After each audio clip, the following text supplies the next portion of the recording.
Hello, welcome to Miniature Realms. My name's Stuart. A couple of months ago I made a video about what paint ranges I use and how I go about choosing them, and I didn't really mention Army Painter because I don't use an awful lot of their paints, and someone who works from Army Painter saw that video and decided to send me lots of paint.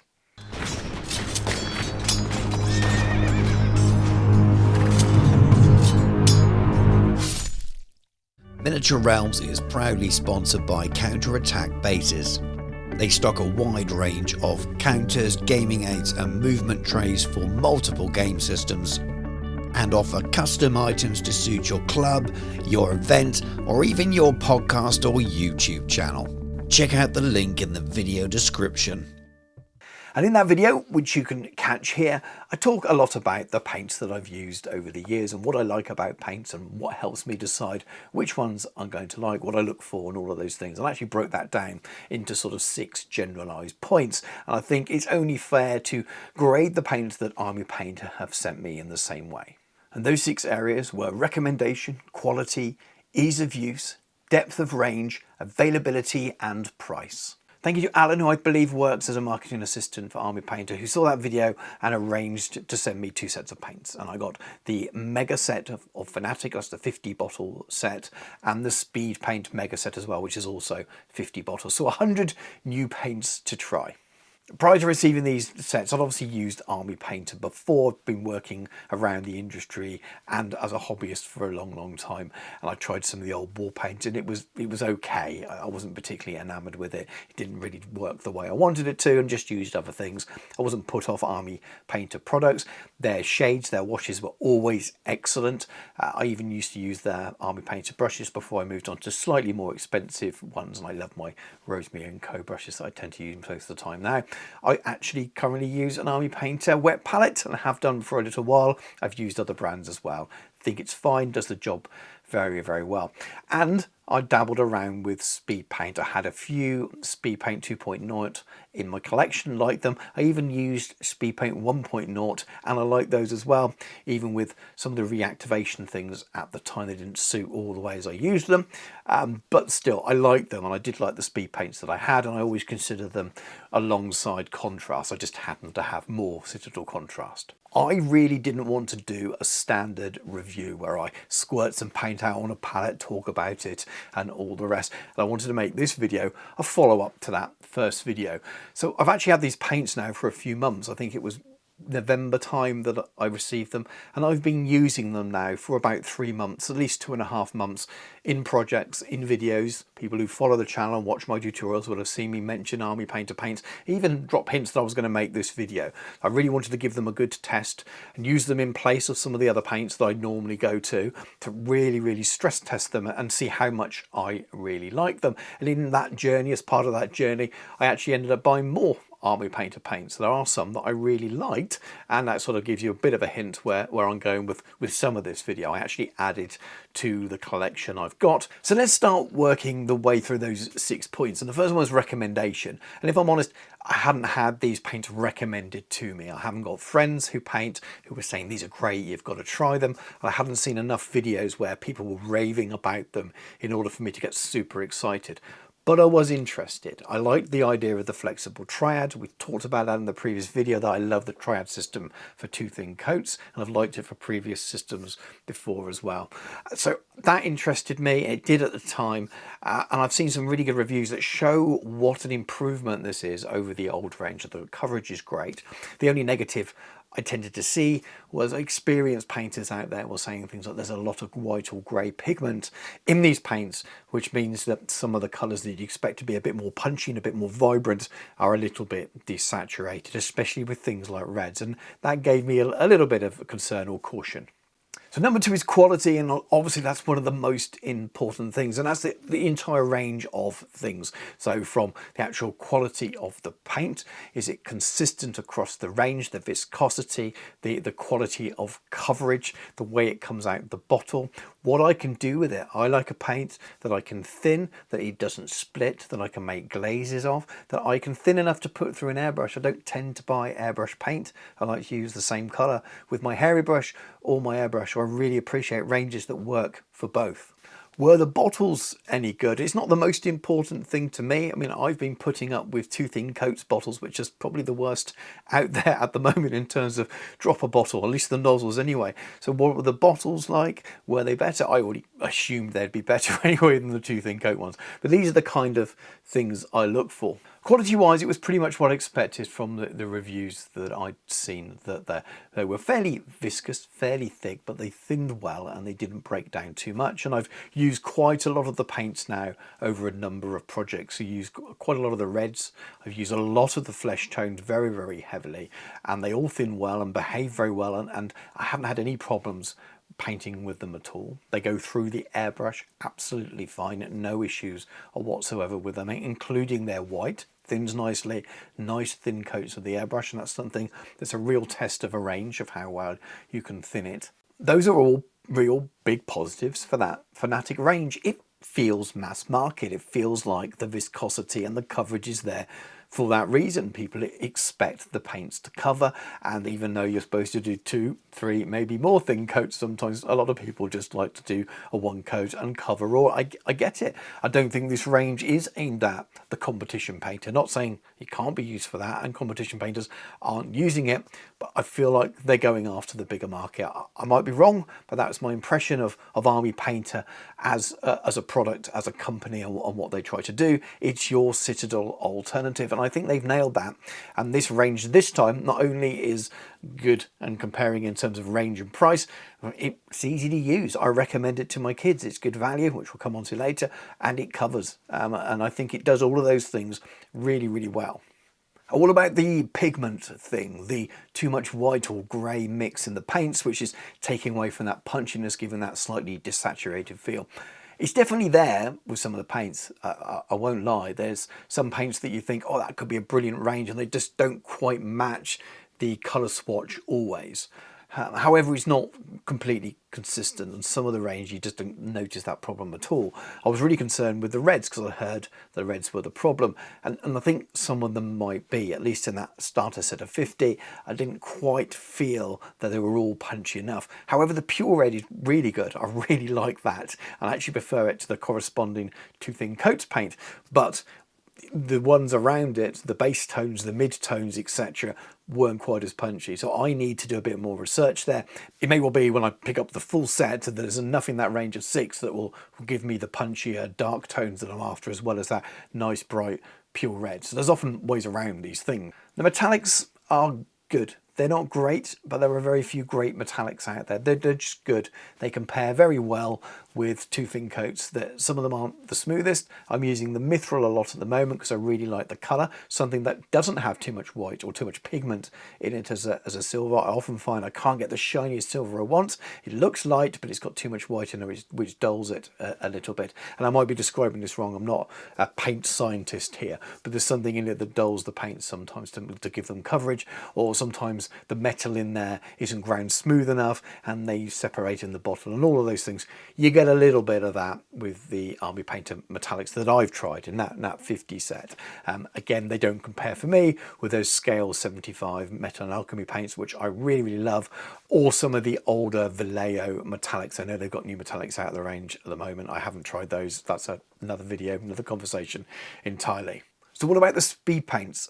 I've really enjoyed those, and if you've been watching my videos over the last couple of months, you'll have seen the increase in use of those. And it's not just because I was testing them, it's because they were bloody good, to be honest with you. They are slightly different to contrast paints. They are slightly less viscous most of the time, and they run really nicely into the recesses. So for glazes, they are excellent. And sometimes, even while they run into the recesses, it's quite bold and punchy within those recesses, which is exactly what you want for that kind of paint, at least the way I use them. They do have areas where they're not as good as the Citadel contrast range. I'm not sure the reds are quite as good. I'm not sure the yellows are quite as good, or maybe even the browns. Some of the browns are good, some aren't. So contrast is very, very good for those things, but in other areas they are better. I think they're way better at the greens. Some of their browns are better as well, but there's a real nice mix between both sets, and I will happily have Contrast and Speedpaint next to each other, and I'll be using them, mixing them together. They are both brilliant, and if you like those kind of paints and you watch my videos a lot, I would recommend picking up just as much Army Paint as Speedpaint as I would Citadel Contrast. So a real 10 out of 10 for me there. As well, let's move on to the next point, ease of use. It starts to get a little bit blurry now anyway, because I've already mentioned some of those things when I talk about quality, and that's just the way it is. But are they easy to use? Yes, they are. Probably more consistent and easier to use than some of the Citadel paints, but not always. Definitely than a lot of other ranges. So I've got no problems with them at all there. They are extremely beginner friendly. I recommend them to my boys all the time, because you know that what you get out of the pot is consistent and has good coverage. So in that sense, great. And as I've already mentioned, they do thin. They do go through the airbrush, and I've not really had to fight with them to do anything. They feel almost a little bit too viscous at times, and you have to squeeze quite hard on your bottle, which is always nerve-wracking, waiting for that moment when the bottle explodes. But other than that, once you've got that paint and a little ball of paint, because they don't run out on your palette, and I use a wet palette, add a bit of water, thins lovely. And in many ways, if you're able to do that, that paint's likely to go further because the pigment is strong enough. So moving on, so number 4 was depth of range, and just by talking about them you get an idea that they have a strong depth of range. I think that's deliberate. They are trying to be an alternative to Citadel in many regards, at least when it comes to paint. So lots of rattle cans that match the colours that you've got in your normal acrylic paint bottles. Lots of effects. Their blood effects and their oozing vomit effects are just as good, almost identical to Blood for the Blood God and the Nurgle's Rot, whatever it's called, from Citadel Effect. They are both great. Either or, I think these are probably cheaper as well. So you pick up their blood effect over Blood for the Blood God now if you've got them both as an option in a shop, because they are, I feel, identical to me, to be honest with you, in use. Their shades are great as well. I don't paint with shades very often at all now, so I didn't really use those much, but they are still pretty good. I had a quick play around with them. They haven't really changed as far as I can tell. So overall, that depth of range is pretty good, and it shouldn't really matter, because you can just buy what you want from whatever range you want to fit your needs. But if you're looking for a core range where you get 75% of your stuff from, Army Painter could quite easily tick that box. And that brings me nicely on to the final 2 points really, which is availability and price, and Army Painter does very well on those. They seem to be everywhere. I just have that feeling, and that part of that, like I said, I think is that this is your alternative to Citadel out there. Unless you go to a shop that just has Citadel stuff, and you do still see that occasionally, often when they're not a full hobby shop and they just stock a few Games Workshop products and they have maybe a few Citadel paints. But even those shops now often have Army Painter as well. But if you tend to go to a proper hobby shop with a real mix of ranges, I don't think I've found one that doesn't have Army Painter and a lot of it. It's usually a very well stocked rack there. They're easy to get hold of in every online store. I've not found one that doesn't stock Army Painter. I'm sure there are out there. You don't need to tell me in the comments, but it feels like it's got a real good market saturation out there, so easy to get hold of. And then price, they're just really good value. When I go into my local, or one of my locals, the closest local to me at the moment in Gloucester, the Firestorm Games on the high street, and Army Painter are the cheapest paints there. They've got Citadel, they've got 2 thin coats, they've got a couple of other ranges, and they've got a huge range of Army Painter, and they're the best value. They're the cheapest per pot, per bottle. And when I'm in there with my 11-year-old who's buying his own paints, well, what am I going to recommend? I recommend Army Painter even before I was sent this set, because I know they're going to be easy for him to use, and I know that they're good value for his limited pocket, because he doesn't have so much pocket money as I do maybe. So they are good for price as well. So I can't knock them with that. They're easy to get hold of for most people, and they're pretty good value compared to some of the other ranges as well. So let's get to some honest conclusions around the paint range, and I'm going to be honest with you, I've received these for free, absolutely, and this is marketing for Army Painter. This is why they send free stuff to people like me. That's why I tried to make a video a bit like this, really, comparing it with the paints I'd already made, and I'm being very clear that I'd already made a video about paints that didn't include Army Painter paints, because I made other decisions. So I'm not going to pretend this is my favourite range just because they've sent me some now. But I was more impressed than I expected to be with what I tried. So much so that the couple of flesh tones I tried I liked so much, I went and bought the flexible triads for them now. And I have 2 of their flexible triads that I've been using since in place of the Two Thin Coats flesh tones that I've been using before. So I like them, they were good, and I'm going to pick up a third for sure. So that's good. I would recommend those.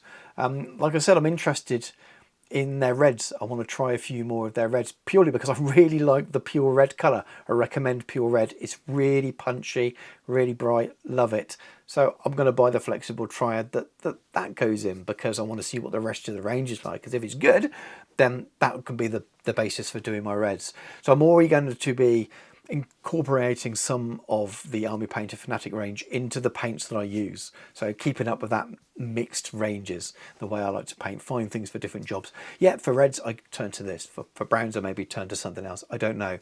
So there's definitely more trying that's going to go on, especially as that 50 set of paint, the mega set, doesn't really contain triads or paints that go together too well. Always. So in order to paint the way I do, I like triads and things, I might need to expand and buy a couple more paints within those ranges to really try them out. Does that mean they're going to be replacing my current go-to Two Thin Coats? Probably not. No, I've got so many of them already and I really like them. They're also really consistent.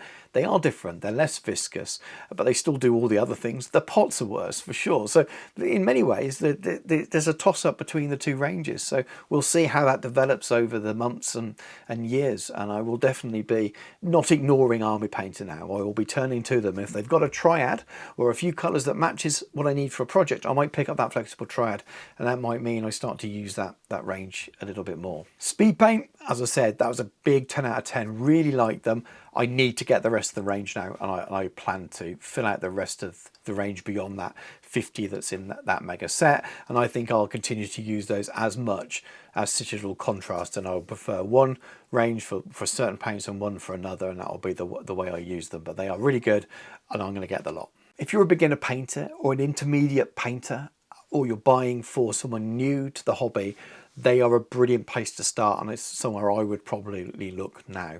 So get that starter set for your kids, great stuff. If you want a real nice base to start fresh because you need a fresh range, again, might be a good way to do it. If you're an intermediate painter that's been around for a while and got a lot of other paints, I'd recommend maybe buying into the flexible triads. Find a colour. You're working on a project, you need some greens. Find a green you like within a flexible triad. Buy the box set, and then you've got that range for you, and try them out that way. And if you like them, you can keep adding to them, which is kind of where I'm going to add to them. Now, if you're a high-end competition painter, well, I'm not that, so I shouldn't be giving you advice. You'll know what you want, but it does feel from my limited ability in the higher end in painting, I can do a little bit nicer stuff. Sometimes they do thing quite nicely. I have been able to make glazes out of them. They do go through my airbrush, so I think there is some quality within that range, and I'm sure that that they aren't just for beginner painters. I suppose that's the point I'm trying to make. They are for anyone who finds a use for those particular colours.